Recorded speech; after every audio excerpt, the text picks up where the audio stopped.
Hello and welcome back to the Passion Stories podcast. I'm your host, Emma Cole, and as always, we have an utterly brilliant guest lined up. I am so excited for this one. It is just so inspiring. But before we get into it, we are doing an audience survey. So if you could do me a massive favour and head to the description of this episode and check out the audience survey. There's a couple of questions and you could win an epic prize by doing this survey. So go ahead and do it. Can't wait to hear your thoughts. And there is something else as well, because we are launching a winter sport special themed series. What this means is that there's going to be 8 episodes all around winter sports, so something for you to look out for. It's coming up in about a month's time ahead of the Winter Olympics and Paralympics, and it's going to be epic. So keep yourself subscribed, followed, you know what to do, so you will be the first to know when it comes out.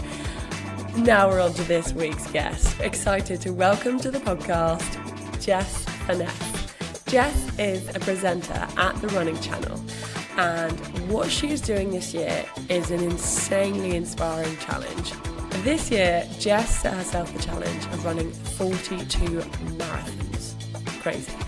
Let's welcome to the podcast, Jesseca Furness. Tell us a little bit about this challenge that you're doing this year to run 42 marathons. Yes, it is a bit crazy. I just decided that 42k and 42 marathons fits quite well. I quite like a little, I don't know, something that works like that. And my brother died like 4 years ago now, and he would have turned 42 this year. And I have been thinking for quite a while, like, what can I do that's kind of like something to push myself and to work towards, but also that will kind of like honour him and help me give back to the community. So I wanted to do a challenge where people could all get involved with me. So doing 42 marathons throughout 2025 is kind of a chance where I can like set myself challenges throughout the year. I can go out and run in a new country or run a new time or whatever, but also I can also like run laps around a park and people can just join in with me who I've never met before. And I think what's been so brilliant is that like I've been to so many different places. So like somewhere like Leeds, for example, I've been there and people have run with me who've never met each other, and then they've been like, oh, this is so lovely, like I'm going to meet up with you again. And I think that's what I found so special about running, is that I've met so many great people and become great friends with them, and you know, like lots of other people have that as well. That is beautiful. And what was your brother's name? Eddie. And was Eddie into running? Well, he wasn't quite as crazy, I'd say, but so Eddie is a farmer, and when I first got into running, it would kind of just be like running around the farm a lot, and we'd like race each other at the track. And then as it kind of went through the years, we both signed up to the ballot of London Marathon, and I was at uni at the time, and I think I'd just done like my first half marathon, and we were both kind of like, I kind of hope we don't get in because that means we have to run a whole marathon. So we never really kind of got round to the training for it, but we did always have like high hopes of doing like a triathlon, for example. So we'd go out and do a few training runs like that, or the odd park run. But yeah, no, I don't think his running had quite blossomed at that point, but he was just like very fast, all out sprinter, and then and would beat me up the hill, and then I'd maybe have a bit more endurance. Yeah, the running kind of is something that's really helped me, rather than it being like a big family thing. Like we didn't run as I was growing up or anything like that. It was more just like team sports. But what's really lovely is I'm one of 5 children, and all of the rest of my siblings have all now got into running as well. So we actually ran our first marathon all together. Sorry, their first marathon all together. So my other brother Ben and my sisters Katie and Beth, we all ran their first marathon in September. And I never thought we'd get all of us together, never mind running a marathon. So to be able to all do that was like really special, and just like really nice for them to share a passion of mine as well.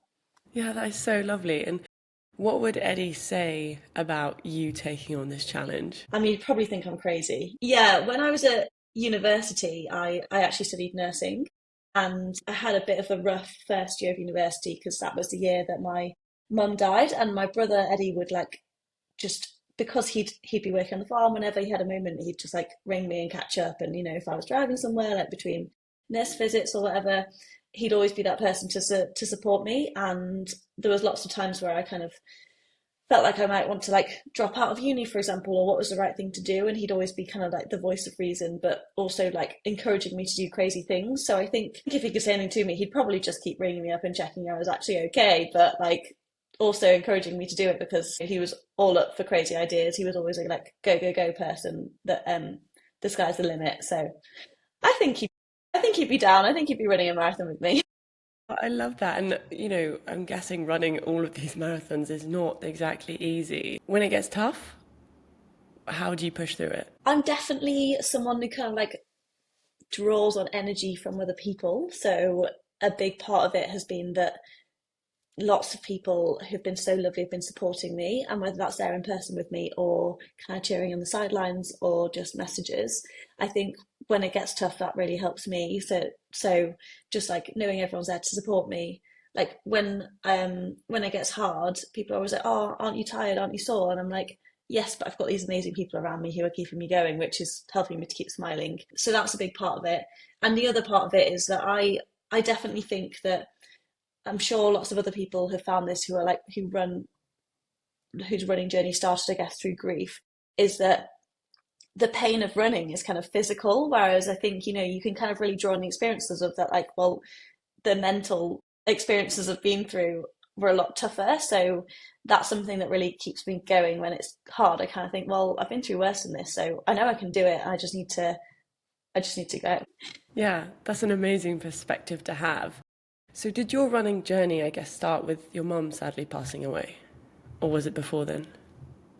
It was before then. So before that, when I was 14, my dad actually died as well. So that I think really kind of set the ball rolling for me to kind of get outside and escape, I guess. Like I love my family and we are very like supportive of each other, but there's something special about kind of going out and just like getting a bit of time to yourself. So I just put my earphones in and like going like listen to music and get some fresh air. And I think that really like started just with a walk, and then from that I would then kind of be running around naturally as a child anyway, that then that turns into a bit of a run and sports day and doing the 1500 meters, like it all kind of ties into it. Where like that was just really my like escape, I guess.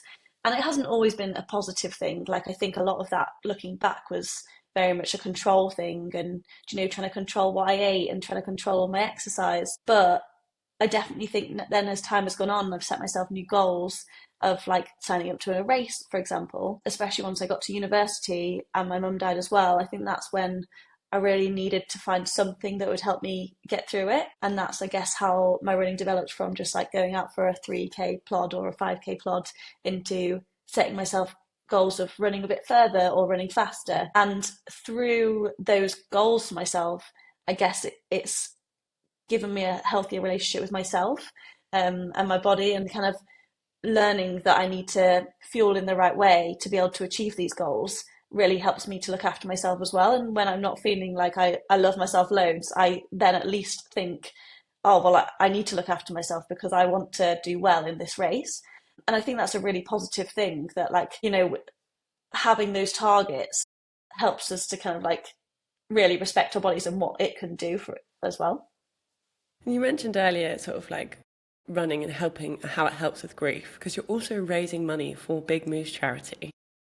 Yes. Why did you choose Big Moose and how have they helped you? I'm actually raising money for Big Moose and the Air Ambulance, and because they're both kind of charities that are very close to me. So the Air Ambulance helped my brother Eddie when he died, and then Big Moose was something that came in after that.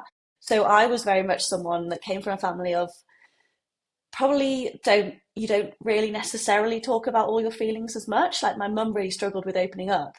So for years I never got therapy after like my dad died or my mum died, and it was always something on my mind. And then after my oldest brother Eddie died, he I think I kind of just broke broke a little bit, and it got to the point where I didn't want to go out and see friends. I couldn't face being in big groups. I kind of just wanted to isolate myself and just get by each day. And someone recommended Big Moose Charity to me. And I guess the stress of also paying for therapy when you can't afford it can add to the stress of it.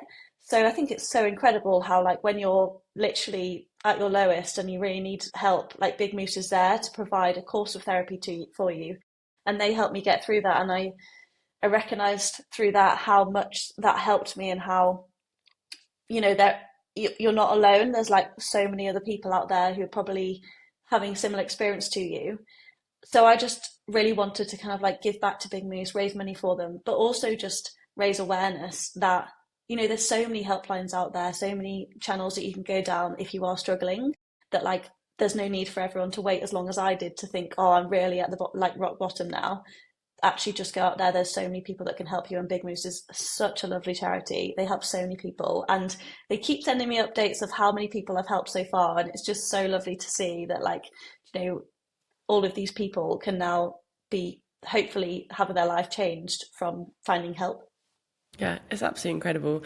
We actually had Duncan Covey, who cycled around the world and also raised money for Big Moose charity, because they helped him sort of, hugely. So I'll pop the fundraising link in this description, so listeners, go check it out. And I mean, amazing. You recently, so part of your 42 marathons, you ran Berlin last month, which was your 35th. How was it? It was really good. I actually did Berlin Marathon last year, in a very different context. I work for the running channel, so we actually kind of film everything about running, which I feel super lucky to have that job. And last year I was trying to break the 3 hour mark for a marathon in Berlin. So to be back there this year in a very different context, feeling very tired, and then to go out there, and it was so lovely to be back, and I just think the support in Berlin Marathon is incredible. There was like so many people calling out your name, just wanting you to kind of get to the end. And I was running with one of my best friends who was aiming for a time, and we didn't actually get that time in the end because it was super hot. And like marathons don't always go to plan. But I think what's so special about it is that it doesn't actually matter. Like, we went out there together, did that race, and got to the end of it, and everyone was backing you the whole time. And I think that's so special about running, is that like complete strangers will be literally wanting the best for you, which is so cool, because you don't normally get that every day. You're not normally got someone shouting your name that has no idea who you are. And so that's what I found a lot through lots of the races this year, is that like I love an event. It's like the atmosphere is so cool. That would actually be awesome. Imagine just signs on the roads be like, go on, you can get to work, like, have the best day. Like, you're incredible. I feel like, I think we'd all just be better off for it. We'd get to work being like, I can do anything. Wow, this random person told me I can do it. Yeah.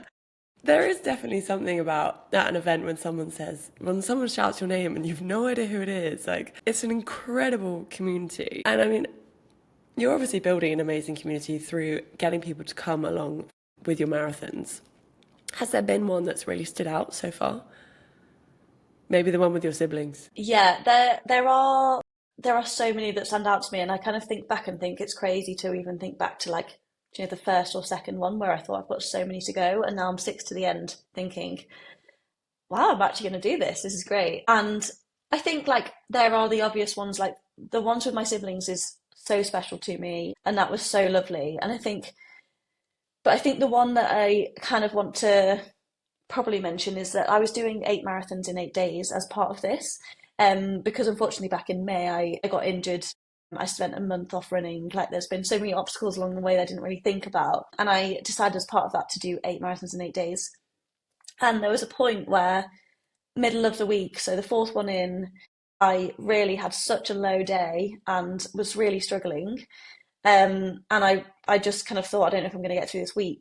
And then the next day, on the 5th day, I thought, well, that's going to be even harder.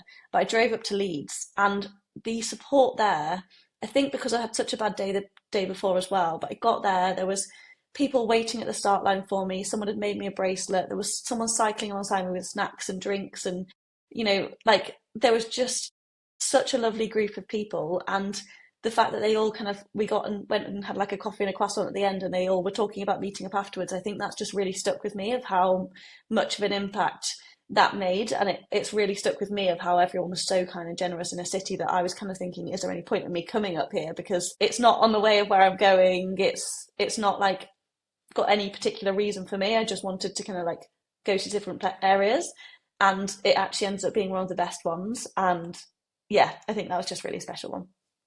I love that. I love the fact that someone's cycling along and like giving you snacks. Yeah, so good.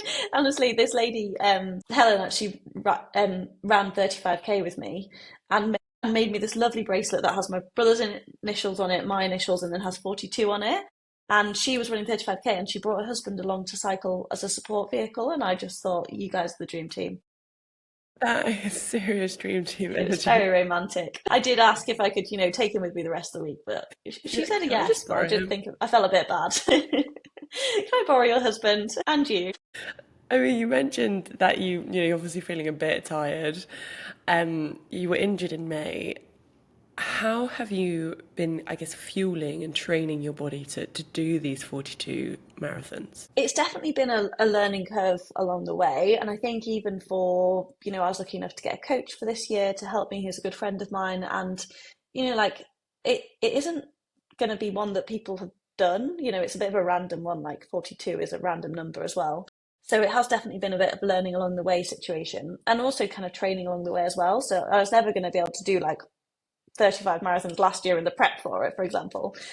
But I had done Berlin Marathon in September and I'd kept my mileage high throughout the end of the year. But at the start of the year, I was kind of spreading them out a little bit more. So I was doing two marathons in January, for example, and then three in February or whatever it was. So I was kind of trying to build up to doing more and more. But yeah, I think ultimately doing a marathon at the weekend at the end of a long week of work is always going to be kind of go alongside injuries. So I think I've been really lucky to kind of like, be able to like manage that as well, and I've been able to seek like professional help along the way by an osteopath and stuff. So that's really helped to keep me in check with that. But it has really been a big learning curve of how to like fuel like appropriately. And I think I just went into this year thinking I'll just carry on as normal and I'll eat a bit more during the marathon. And it's so naive. I find it so interesting then to kind of look into a bit deeper and think when I need to have carbohydrates, when I need to have more protein. And I do think like it's taught me a lot. It has definitely been exhausting trying to remember all the different things, like how to be better with my nutrition, trying to prioritize sleep whilst also traveling a lot and doing the marathons. So I've kind of just got by, if I'm going to be completely honest. I've kind of just like figured it out as I've gone along, if we want the honest answer. But I think I've maybe got better as I've gone along, hopefully. So now I just need to hold out for another six marathons and not get injured. So I don't want to jinx anything, but I think, making sure I prioritize my sleep has been a massive one. And also probably just being a bit kinder to myself. I kind of always go into work and I'm like, really tired or like I'm hungry all the time. And everyone just reminds me, being like, well, yeah, because you do need to give yourself a bit of a break and it's okay to not want to go and socialize every night because you're exhausted all the time. So having people around me to kind of like remind me of that, I think has been really good to just be like, okay, yeah, I do need a bit more. Maybe I need to recharge my social battery a little bit more than I normally would. Whereas I'm not normally someone that wants to like spend much time alone. So this year I've been like, yeah, a bit of time at home sitting in a dark room, Horizontal. just horizontal for a day. No, I don't actually do that, but I should. Doesn't even do that. I mean, But tonight I'll just be there like, do not disturb me. I'm literally lying horizontal in the dark room, not sleeping. oh. And I mean, you've done some other incredible challenges alongside this 42 marathon challenge. You came first at a 250-kilometer Ultra X ultra marathon. You've done Ironman. Earlier you were talking about the sub 3 in Berlin. How does what you're doing now compare to what you've previously achieved? I think with the other events that I've done, it's been so different because it's kind of like it's a planned out thing. I think I like to have a planned out thing that I know exactly, what's going to happen. So my first ultra, I was terrified because I'd never experienced anything like it. And you've got to kind of survive 5 days out there. But everyone's in it together and it's an organized thing where like the plan, you're following a route, you're going to get to the end of the week and it'll be over. And the same for kind of an Ironman. I've trained for it. It really scares me. I am that person. I genuinely cried the whole way into the sea and my family were wondering why I'd signed up for something that was making me cry the whole way into the water. But the difference with this year is that it's not necessarily something you can plan. I can't plan a whole year and I can't plan what's going to happen with work or what's going to happen with like my injuries. It's not been that I can plan the whole year out, which really, really actually I struggled with. So Now I've got a bit more plan in the place, a bit more of a plan in place. I feel a lot more relaxed about it. Whereas there was definitely a point in the middle of the year where I was like, well, you know, everything keeps changing. I keep being like, no, I can't do one that weekend and I can't do that. Um, so that I think has been the thing, is that I've got to protect myself from getting injured for a whole year. And I've got to kind of just like know that there's a year where I'm going to be tired. So yeah, that's definitely something I'm looking forward to next year, is having a bit more energy. Yeah, a bit of a rest. Well, and are you just going to wrap yourself in bubble wrap until the last marathon? Yeah, that sounds like a good idea. But no, I've got some really exciting marathons ahead actually. I'm doing Cape Town Marathon this week, and then I've got New York Marathon. So there's some really exciting ones coming up. And Valencia in December is one that I'm actually terrified to say, but I'm going to try and get sub 3 hours in Valencia if I can kind of get a bit of speed work training in. So right now it's still been quite full on. There's been quite a lot of challenges going on so far, but I'm hoping once I get back to from Cape Town, I'll be able to rest a little bit and then actually have some energy to do some speed work and see if I can set myself a little extra challenge at the end of the year. I love it. And what's the final marathon? Well, I always think of it as kind of like a two-part final. So because I live in London, I really wanted to kind of celebrate with everyone in London that's been so lovely to join in, and anyone else that wants to come along. So on the 20th of December, on the Saturday, I'm going to do laps around a park in London where people can join in as much as they want. Which And park? then I'm going to do the same. I think it'll be Richmond, but I actually haven't planned it yet. But I think Okay, I Richmond was Park. like, drop it in. But that would be great. I will be sharing on my Instagram all the details of it. So I'm hoping to make it a bit more of an event where everyone can kind of drop in as much as they want, and then kind of drop in and out and get snacks along the way. And then so the Sunday, the 21st of December, I'll then be back in Derbyshire, which is where all my family live. And then anyone around that area will be the actual finale. And we will, yeah, celebrate my last one all together before Christmas. That is, so you're going to run a marathon on the Saturday and the Sunday? Yeah, Draw you know, drops. yeah, just to finish off the year with a bit Yeah, of because why heckiness. not? That is so impressive. It's unreal. I mean, it feels like that you live and breathe running. You work in running with the running channel, and you're obviously doing this amazing challenge. What do you do when you're not running? TBC. No, I haven't quite worked that out. yeah, I'm not sure. I don't know what that feels like right now. I guess there's always so much stuff around running that goes alongside it. I can't say I'm very good at going to the gym, but I do love cycling. So that's something that I feel like is a low impact sport that I can enjoy alongside my running. But yeah, no, I just love hanging out with my friends and family, just like I guess a lot of people do. Like my family is my absolute world. I've got seven nieces and nephews, so whenever I can go back to Derbyshire to see them, I just always love seeing them. And then yeah, all my friends I guess just love catching up with people. I like to be sociable, so just relaxing with them is kind of my perfect day. It's a nice little park run with all my friends, and then lots of food, lots of nice food. Also, I love how you said relaxing with them and then put in doing a cheeky little park run at the same time. Yeah, that is the way to relax, right? Do a park run. Oh, it's so funny. Jess, I wanted to ask about kind of the boom of these amazing running challenges. I mean, they're happening in other sports as well, but it feels like particularly running. The amazing Elsie Davis just did the perimeter of Cornwall. She's top of a seriously long list of people doing awesome things. Why do you think we're seeing more and more people do these challenges? Has it always been like this? Has social media brought it to the forefront? What are your thoughts on it? Yeah, I definitely didn't, see any of this going on when I was, well, growing up, or even in the last kind of like when I was at university, when I started doing running events, I didn't feel like there was all of these crazy challenges going on. Um, and I guess it is down to social media a lot. We're a lot more in touch with it. And also it's really inspiring to see other people take these things on. So I think it's really positive that we're able to kind of like see what's possible. And, there's a lot of us that, and me included, that would think like, I could never do anything like that. That's crazy.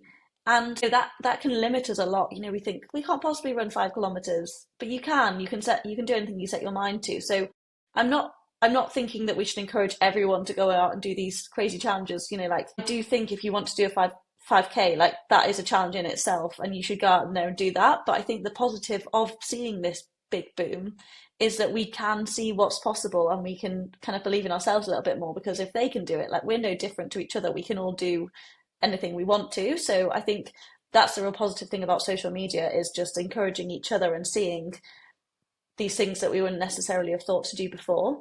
And I think a lot of people are finding that setting themselves a challenge is super good for your mental health. Like it helps you in confidence in so many ways. Like I think I would never have ended up in a job at the running channel being a presenter before. And I think a lot of that is down to, ironically, going out there and running and seeing that, giving myself a little bit more confidence that if I can go out there and run a crazy ultra marathon race, then I can go to a job interview and say, I can do this, this, and this. So, it's kind of like thinking outside the box and challenging the norm and thinking, okay, I'm not happy in what I'm doing right now. Let's go out there and do something that is going to make me happy. So yeah, I think it's a real positive. Yeah, I love it. And if you could choose one word for how running makes you feel, what would you say? Really challenging my mind today. Oh, I'd say free. I'm going to go with free. That's a great choice of word. Jess, you've been so great. I thought we'd finished with a little quick fire round so listeners can just get to know you a little bit more. Yeah. You've actually answered some of mine already, but never mind. Sorry, talk too much. Not at all. What is your spirit animal and why? I think I'd go for a dog. Maybe like a like a golden retriever, because I really love a cuddle. I love my friends. I like to have a lot of company, but I also like to go out there and run a lot and be outdoors and just kind of, yeah, Very busy, very active. I can see it. But the cuddle's important, and I like a little, sit by the fire with some friends. Which celebrity would you most likely which celebrity would you most like to be stuck on a desert island with? Oh my goodness, that's hard. That's really hard. I feel like I don't have any like celebrities that I'm like, oh my God, I need to meet this person. You don't have to. Maybe I'll just go with like oh, sorry. I was going to go with my childhood crush, Ben Affleck. Because, like, it would be nice to meet him. I'm sure he seems quite nice in films. He's quite caring. He's great action. I reckon he'd be looking after me on Desert Island. So, yeah, I reckon we could go out and do some, like, make a boat together, do some rowing, find some food. Yeah, that seems pretty practical. Practical answer. Love it. What would be your superpower and why? Wow. I feel like there's going to be people that have answered so well on this, and I'm going to be there. Like, everyone gets different questions, so don't worry about it. What would be my superpower? Maybe I'd fly. I'd fly, yeah. If you get places quicker, I'd love exploring. I love going on holiday. And I feel like there's just not enough time to get there, and you get tired from all the flying. You'd get everywhere so fast, and you'd just be like, hey guys. I think it would be so much fun. I'm up here. Yeah, literally. Oh, Jess, thank you so much for coming on the podcast. You've been an incredibly inspiring guest. Oh, thank you so much for having me. It's great to chat. Oh, my days, Jess. What a wonderful guest. What a brilliant inspiration. And I really get that golden retriever energy. I mean, she is a very busy lady, someone that does not like sitting still from the sounds of things. I absolutely loved, I think, the way that she talks about the mental versus the physical pain. And I thought that was really interesting, a way of kind of describing when you're getting to your 42nd marathon in 1 year, what keeps you going and what pushes you through those really difficult moments. Also, Jess's fundraiser is pinned in the description of this podcast. And I should say, Jess has still got a couple of marathons to go, so go and follow her on her Instagram. That's also linked in the description, and you can go and join her for the next one. You can do a couple of laps. You can just go and support, because it's a phenomenal achievement. And yeah, and I love when Jess talks about the community as well, like when she was up in Leeds and wasn't feeling it, and suddenly all these people turn out, and someone cycles next to her the whole time producing the snacks, and you just think, how amazing. Thank you so much, Jess. And thinking of other things to go and check out, don't forget to Get your thoughts in for the audience survey. It's also linked and you could win an utterly epic prize too. And we love epic prizes. And as always, make sure you follow, share, subscribe to the Passion Stories podcast because we have so many more epic guests coming before the winter series even starts. So what a treat we're in for. I've been Emma Cole and thank you for listening to the Passion Stories podcast. Thanks to Tune Tank for the tunes.